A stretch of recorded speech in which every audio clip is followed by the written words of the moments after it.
Two That's a TV difficult one screens. to call. AJ Wilder on one, Fury Usyk on another. What are you watching?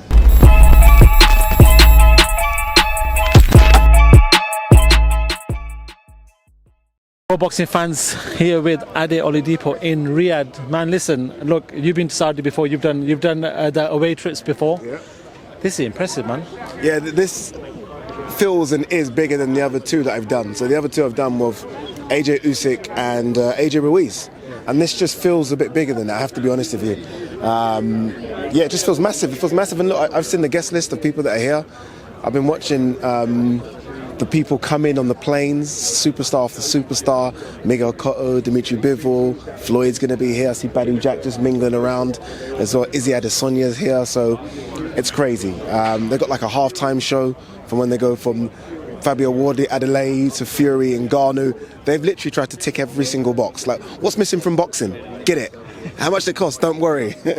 So yeah, look, it's spectacular. I was asking someone, what do they do though for smaller events? Are they only going to do the Super Bowl events? Are they going to do smaller ones?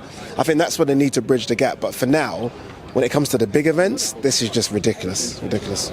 I think I was talking to a few of the locals here and a few of the people part of the team and said this is just the start. This is probably just the start of what we're going to do. We're looking to do big things in here. They've started off with a bang, to be honest, and we're only going to get bigger when we look at December 23rd, Tyson Fury, Alexander Usyk. I do want to talk about that first. How big a fight is that now? Now we've come here, we've seen the settings, we know how big these boys in Saudi can go.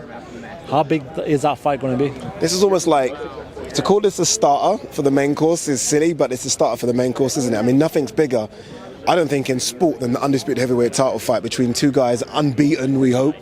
One's got something to sort out on the weekend, but that's going to be enormous. I mean, that's going to be incredible.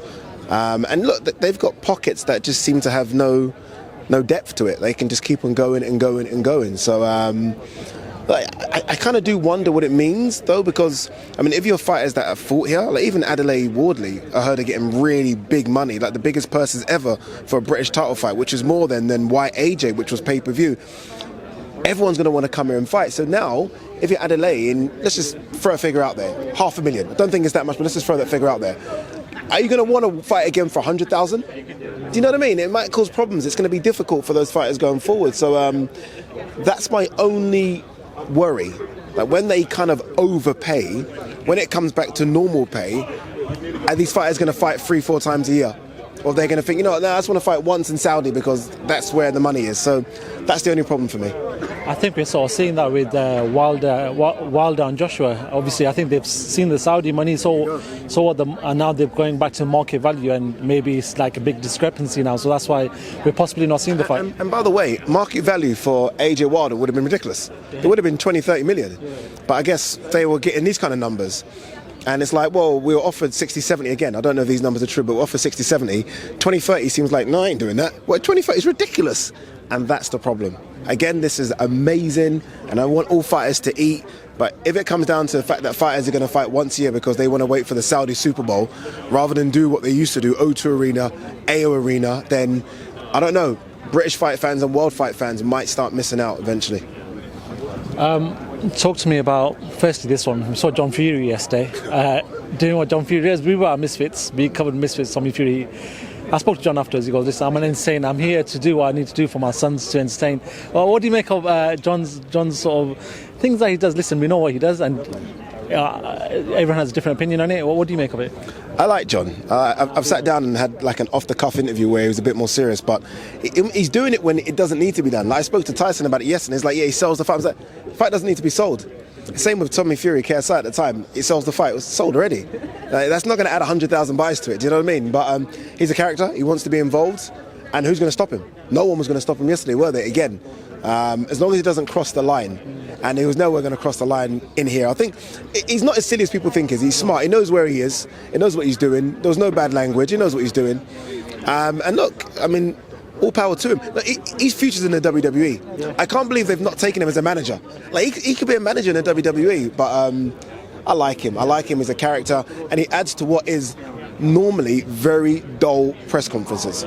Like, how dull was the first press conference here? It was dull. No one said anything really. Joseph Parker said a little bit, but that's what they are 9 times out of 10. That's what you get. Obviously, Wardley, Adelaide had a little bit. So you know, he comes, he entertains, people laugh, people go home, people clip it up, it does good numbers, everyone is happy. Exactly that. You know, I like John. I've got to say, I do like John Fury. He's a real man. You know what? You can go up to him. He can tell you exactly what he thinks. Doesn't give a damn. Real guy, entertaining. So good for us people anyway. Exactly, and he knows that as well. Like every time I see him on something, it's good numbers. He knows what he's doing, and again, I don't think he needs to do it with Tyson, because there's not a boxer on planet Earth right now that speaks better than Tyson. But it's just his character. No one's going to stop him, and as long as he doesn't cross the line, I don't see the problem. Even the flipping the table thing at Misfits, who cares? I mean, I've seen people do that. You've been at press conferences. Exactly. People are like, these things have never happened before. So look, I don't mind him. I think he's a character. He likes me, so that's all I care about. And sold. Same. As long as you're in his good books, Yeah, it's good. I like John. Ngannou, we know obviously you watch UFC as much as I do, and you know you're a big MMA fan. Ngannou, though, realistically in the gym, in the boxing ring, sorry. Can he do anything against the master of the ring, Tyson Fury? No, he has no chance. Like, honestly, percentage, I would say 1%. If I could go zero is almost disrespectful because he's a big guy and he's a puncher. He shouldn't have a chance. I think that's probably the right phrase. Like, no one that's not ever been in the ring should be able to beat the greatest fighter of this generation in the heavyweight division. Shouldn't happen. This isn't like this is a Tyson Fury on a decline, like he's taken a lot of punishment in his last couple of fights. He hasn't. White was one hand behind his back and so was Chisora. Like, this is a Fury that's still, I think, the top of his game against a guy who's actually even older than him. And I think no one talks about this as well. You know how inactive Ngannou is? Like, again, you're an MMA guy. Ngannou's last fight against Cyril Gane was January 2022. That's a year and a half ago. Before that, he had one fight which was a round. Before that, one fight that was a round. And before that, I think he went 2 rounds with Stipe. He's not fighting, dude. So it's not like he's an active UFC fighter who's fighting like a Justin Gaethje that's giving you fights every 4 or 5 months. Dude, he doesn't even fight. So I do worry about the fact that he's going to be heavier. He's going to be bigger than the 265 I think he does for UFC. Maybe 270, so he's going to be big to try and bully Fury. And I think he's going to gas early. I think Fury's going to make him miss and run. And I expect Fury just to play around with him, and then eventually, if he wants to go for the stoppage, go for the stoppage. That's what I think. How important is it that Tyson gets the job done quickly? We know now December 23rd is only around the corner, 2 months. You seem to be saying that day a lot. Do you think it's happening that day? Mate, to be honest, I think a lot of people are saying that date's the date. Wow. So I think a lot of people. I'm going off a date that actually I tell you why I'm going off that date. Spencer Brown, the manager, Tyson Fury, I said in an interview this week, December 23rd, they're looking at that date. So I'm confident, but it's not been announced. So I can't give it 100%. I've been hearing that phrase. I mean, we're looking at that date. I've been hearing it a lot. Why just give us the date then? If it is that date, which I don't think it is, I don't think it will happen, because that means he goes from here to chill for a week, then straight into camp. And by the way, the camp for Usyk's a different camp. The camp for Ngannou is one thing. Just get big, strong guys. The camp for Usyk is you sparring Joe Pataya and bringing in small cruiserweights to try and mimic what Usyk does. That's a 10-week camp. So that means Fury, who gives us at best one fight a year, is going to go straight from here, 2 weeks rest, 10-week camp. No, not for me. But if that were to happen, then you are correct. He needs to get rid of Ngannou quick. Stop playing around. Almost a bit like he did Dillian White, where the first round was a bit of, okay, let's see what White's got, and then, oh, is that it? Bang. He's gonna. I feel sorry for Ngannou, because he's gonna feel like this is so slow. Like this is, and he's gonna destroy him. If he doesn't, then not me. It's not my fault. If he doesn't, don't say Ade got it wrong. If he doesn't, then that's a Fury issue. But Fury should destroy Ngannou. We don't even know if Ngannou's area heavyweight. Like, I was asking this the other day. Who's the favourite, Ngannou or Dave Allen? You got edge to Dave Allen, surely. I mean, this is where I don't know where Ngannou is. He's big, and I will say I think the clips he's been putting out of lies, I think he's holding something back, but nah, not for me. Fury will get rid of him early. Want to talk about Deontay Wilder on Instagram calling out AJ publicly, saying, listen, let's just get it done. Forget all this bullshit. Let's forget all the politics. They can throw in each other. Yeah? Well, we're going to have to cut that out. But yeah, what do you make of that he's taking this approach now to make the fight happen? He did the same thing with Ruiz. Remember he did that video calling out Ruiz a couple of months ago?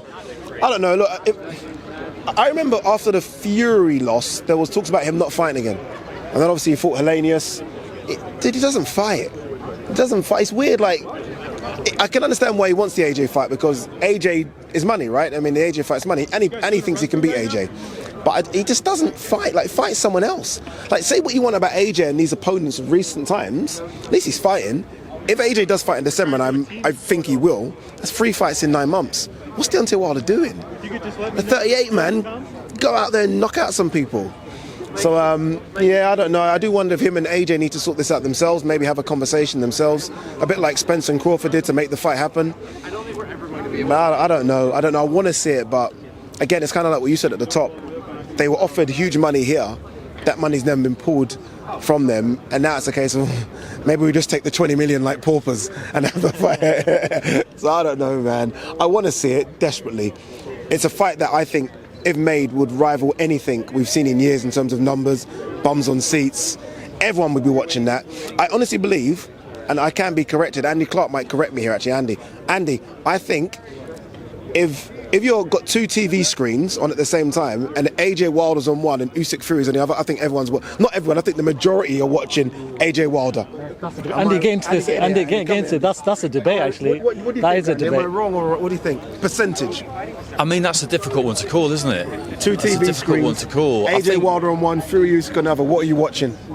I think there's a massive fascination with AJ Wilder because of the point of his career that he's at, and does he still have it, you know, to mix it at that level? So I'd say that'd be pretty split, yeah. Yeah, and I think there's that don't blink factor with AJ Wilder, and not that AJ has done what we think. This AJ was this knockout merchant before. He's not that anymore. But there is a case of with Fury Usyk, you've got a chess match for a few rounds.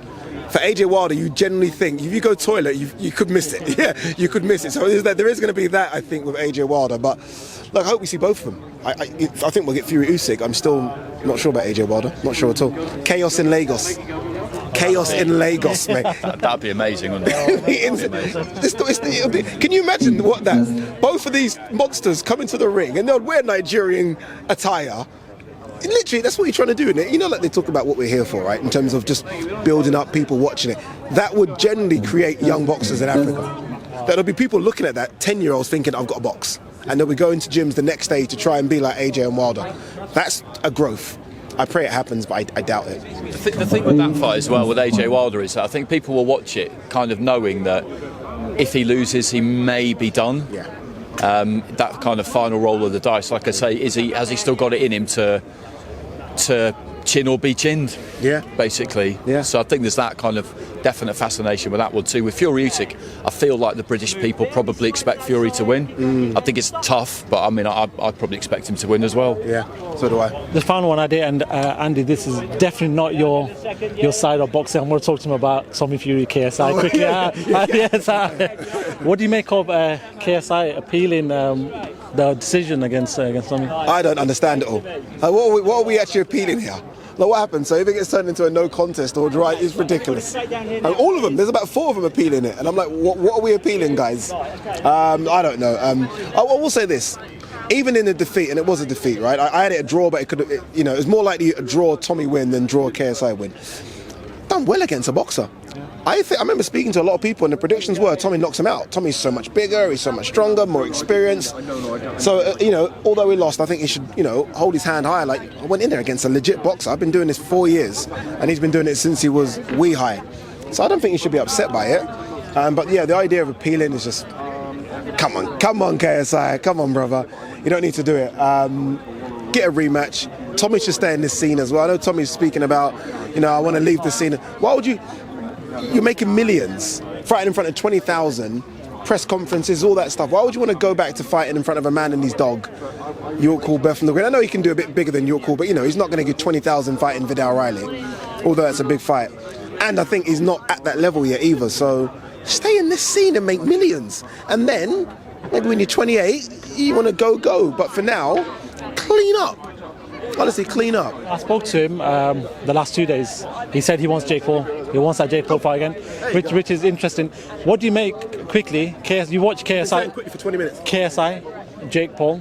Who wins that fight? Before KSI Tommy Fury, I said Jake Paul. Just because I've been around Jake Paul, again, a lot physically bigger. Now, I don't know, being around KSI, yeah, he has a determination that surprises me, He has this kind of will to win that, he almost has this, before I thought it was a joke, because it's kind of a caricature of himself. KSI. I think KSI beats him. I'm not biased at all, not Nigerian, not from London. Listen, it's a pleasure, mate. I know you've got to do your DAZN thing right now. Thank you so much. Appreciate your time as always. Top man.